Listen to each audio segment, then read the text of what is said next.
welcome to my channel. Damn it, no, I said that again. Okay, whatever. Welcome to my channel. You're probably not new. Who knows? I don't know. Let's just jump into the video, really. So today I'm going to be doing my April wrap-up. So basically, if you didn't already know, my rating is going to be in your right corner and the Goodreads rating is going to be in the left corner, so you can kind of compare what I think to what is the norm or the average. And my rating is, as usual, based on how much I enjoyed the book and not how good it was, if you guys kind of get it. So without further ado, let's get started. So the first book that I read was Furiously Happy by Jenny Lawson, and this is Jenny Lawson's second book. It is basically about her life, and she has struggled with a lot of like mental disorders and depression and anxiety and just like a ton of stuff, but she's an hilarious character and she explains her story pretty well. But this is not her first book, this is her second book, and they're not really related, and you don't need to read the first one first before you read this one. The first one is more about her story and like a biography, and this one is kind of just like a collection of stories about everything, from when she went traveling to her thoughts to anything, and different sections are about different things. So I want to read two things about this book, and I also bought this book because of the cover, but then I realized that I actually really love this book. Like, she has problems sleeping a lot at night, and she writes down everything she thinks or like revelations that she's had, and this actually kind of inspired me a lot, because here it says like one of her revelations, like I highlighted quite a lot of stuff in this book. It says, if you put a bunch of chameleons on top of a bunch of chameleons on top of a bowl of Skittles, what would happen? Is that science? Because if so, I finally get why people want to do science. And she has this loads of funny stuff going on at the same time that it's actually kind of serious. Like this quote, which is just so true, and I'm glad she said it in her book. Even when everything's going your way, you can still be sad or anxious or uncomfortably numb, because you can't always control your brain or your emotions, even when things are perfect. And I just thought that was really important. I'm going to take out my necklace now. And so I do really recommend this book. It says a funny book about horrible things, so it might be like a huge trigger warning for you guys, because she jokes about like things that might be actually quite serious, but I have a lot of self-irony, so I absolutely love this book. The next book that I read was The Raven King, which is the fourth and final book in the Raven Cycle series. These are so good. It's about these three boys who are really special, and they're all into this project of finding this Welsh king, and they think that if they find him, they're gonna get a wish. And then it's also about this main character called Blue, and she lives in a family of psychics, but she's not psychic. Like, the whole atmosphere is just magical, and I can't really explain. Most of them don't have special abilities, but the story makes them seem magical in a way. I started off like kind of thinking this book was like, but the ending to this story was like so good. Like, the way they tied everything together was just like, oh, it's so good, and the writing is magical. I recommend this whole series, actually. I didn't like the third book, and I loved all the other books. This one was like meh until the end, when you're just like, oh, everything makes sense now, and I love that moment, so I highly recommend this book. Next, I read Cress by Marissa Mayer. This is the third book in the Lunar Chronicles, and this is a retelling of Rapunzel. And this is like, it's pretty good, because this is a girl who's been trapped in a satellite that spins around the moon or the earth, I don't remember. She basically has to do this like technological work for like this evil queen who lives on the moon, the Lunar Queen, and she's like forced to like be on their side, but she's never like been outside her little like satellite. And then she meets the other characters from the other like three books, and it's just so good. This is like definitely the best book in the series so far, and I just highly recommend this series. Just please read it. It's amazing. The next book that I read was Finding Audrey by Sophie Kinsella. This is about a girl who has anxiety. She basically stays inside her house the whole time. She hates eye contact, and that's why she wears these glasses, and she can't even have eye contact with her family or social interaction with anyone else. You get to meet her family. Her brother has this like gaming addiction that's super destructive according to her parents, and her parents are just like trying to get her brother to stop playing games and stuff, and it's just really funny. I love this book. It's just hilarious. And so she gets this mission from her psychiatrist or psychologist or whatever, that she's gonna film her family and kind of make a documentary so she can practice on like seeing through the lens kind of, and interview her family and just like go out of her comfort zone. So some of the chapters are actually like filming kind of, and then she films her mom, and then she like her mom talks, and so she's like says mom lifts her coffee cup, then puts it down without drinking, and then her mom says, the thing about being a parent, Audrey, is that it's no picnic. You have to make difficult choices and you have to see them through. So yes, I'm finding Frank a little challenging right at the moment, but you know what? He'll thank me one day. Well, he might thank me. Silence. Okay, so the thanking is unlikely, but the point is, I'm a mother. Mothers don't run away when things get tough. And then it says, camera pans to mom's BlackBerry and focuses in on a Google search. Spa breaks for single woman, no children allowed. Mom hastily covers it with her hand. That's nothing. And it's just like, it's so funny. There's just like full of these moments and I absolutely love it. So yeah, I really recommend this book. The next book that I read, or maybe I should say finished, is Love Hurts. I completely regret buying this book. I thought it was like a collection of short stories, and I really love short stories because I love how they start and then it kind of like ties up at the end, and usually it's like a twist. But the bad thing about this, that some of them, like half of the short stories, are just first chapters of books, and some of the books I actually got interested in, but it's kind of like, come on, like if you're gonna make a collection of short stories, don't just put together loads of like first chapters as well. Like at least that should have been written in the back. I was kind of disappointed in this book, and why make it 500 pages long? Don't ask me. I started this in the beginning of March and I'm just so glad that I'm done with it, to be honest. The next book that I read was The Accidental Human by Dakota Cassidy. It's the third book in the Accidental series, and this is about the third character of the three best friends. There's Nina, Wanda, and Marty. Marty's a werewolf, Wanda's a vampire. Nina, she has become terminally ill with cancer in her ovaries, and so she thinks she's gonna die, and it's kind of her dealing with that. But then she meets this really hot guy that just wants to work for her in her like makeup business, selling makeup, and she thinks it's like super suspicious, and you know, and so the story goes on. I think the title is super misleading, but that's another story. The next book that I read was Aristotle and Dante Discover the Secrets of the Universe. I did a book talk on that if you want to see this. I absolutely love this book. It was really hard to get into because the writing is kind of poetic and the sentences are really short, but I ended up absolutely loving it. I thought it was going to be like a contemporary that's very stereotypical, but I didn't have that experience at all, so I ended up loving it. And basically it's about Aristotle, who thinks a lot and he doesn't say a lot, and he's very angry all the time, and then he meets this guy called Dante, which teaches him how to swim, and they become best friends.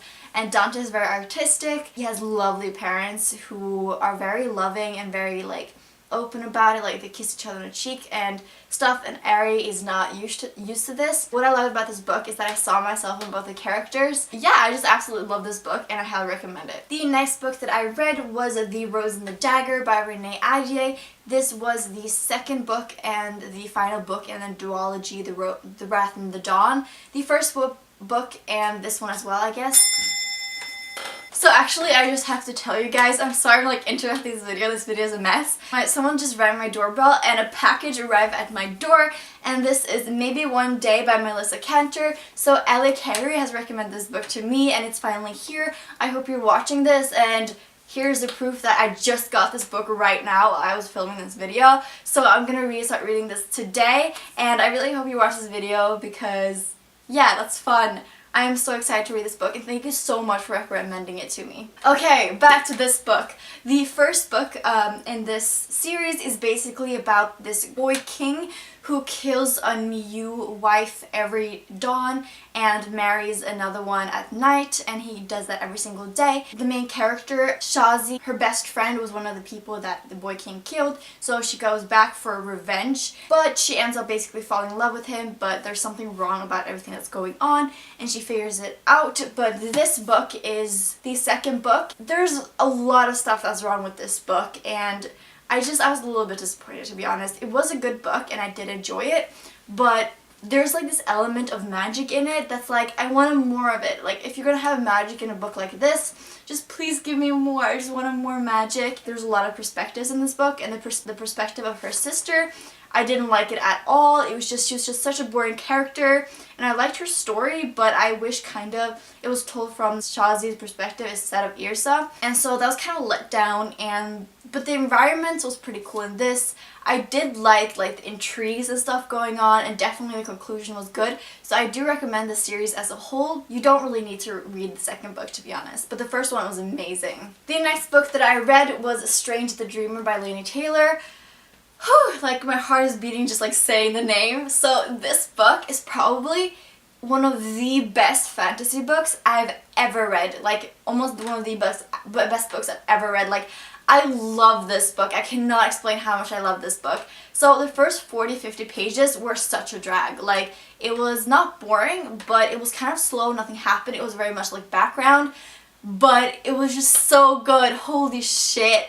Like the writing is so poetic, it's amazing, and what I loved about this book is that, you know, like sometimes a book kind of drags on and you feel like they spend a lot of time on things that aren't important and they rush through things that you wish you could have more at. But what's so important about this book and why I loved it so much is because that, except in the beginning, the author spent exactly the amount of time I'd wanted to spend on the different subjects, and it was just perfect timing and everything was so amazing. I can't wait for the second book. I think there's gonna be 2 books and I'm just so excited. Oh my god, I can't wait. And that makes me so happy.